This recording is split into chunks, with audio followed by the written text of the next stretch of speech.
বিসমিল্লাহির রহমানির রহিম।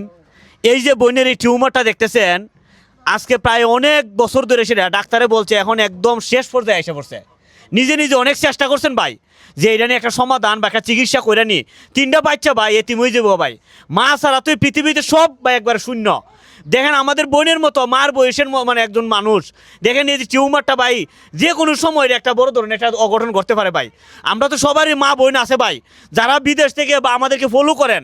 আপনারা তো দেখেন অনেক সময় আমরা অনেক ক্রিটিক্যাল রুগী দেখি, কিন্তু ওনার একটা বড় ক্রিটিক্যাল বয়স কম ভাই, বাচ্চাটি একবারে ছোটো, বাচ্চাটি মার কাছে এসে কান দেয়।